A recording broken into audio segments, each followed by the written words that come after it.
Hi, kindergartners. We have something pretty fun planned in word study today to practice your red words. We practiced this guess the red where the red word is a couple of times, but we thought it would be great if we did it where you can make your own red word tense. So you should have a paper that looks like this, and I'm going to tell you first how to make your red word tense so you can play the game. So the first thing I did was I took a marker. I used red, but you can use black, anything you have. And I traced over the dotted line so that I have 6 different red words written: be, and, for, of, to, and I.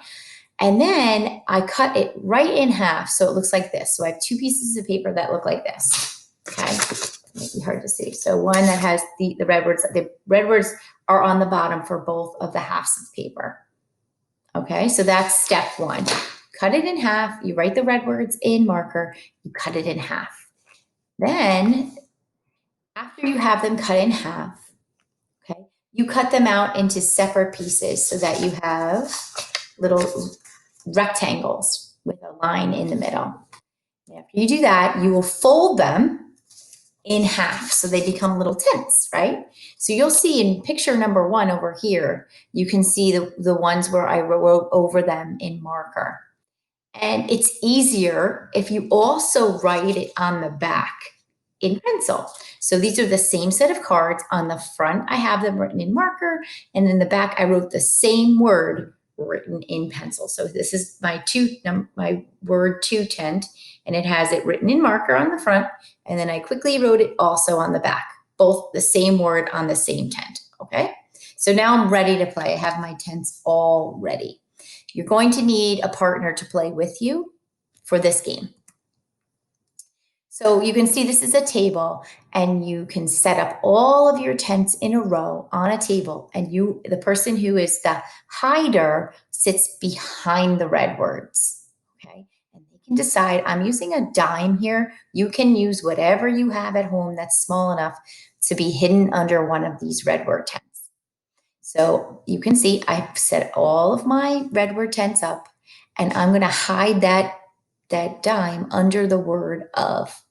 So the next picture, you can't see the dime, right? So you could tell your partner, the person you're playing against, cover your eyes, you hide the dime, and then now it's their turn to guess which red word is hiding the dime, or whatever you choose to hide. Could be anything. And the way they're going to make the guess is on a whiteboard or a piece of paper. So you can see I don't have my whiteboard at home. So I wrote guess number 1, and I hold it up for the person who hid the dime. Is it the word to? And they'll say no. So then I'll say, oh, my second guess, is it the word be? And you can say no, right? Because I didn't hide it under either of those. And remember, you have a whiteboard at home. That's the easiest way to write a guess, and then you can just erase it. So for the person who's guessing, you can move the 2 that they guessed out of the way to prove to them those aren't the ones that are hiding the dime. And then finally, this person guessed the word of for their third guess, and I moved it away, and you can see that the dime was hiding under the red word of. So then, if you would like, you could switch partners and play again. So then the other person can sit on one side of the table, and you could now be the guesser with the whiteboard or the paper, whatever you may have at home. Okay. And you can play this several rounds, and sometimes you might guess it on the first try, and sometimes it might take 4 guesses, but it's a great way to practice writing your red words too. If you're guessing with a whiteboard or a pad, and you keep track of your guesses because you remember which ones you guessed and which ones you didn't guess yet.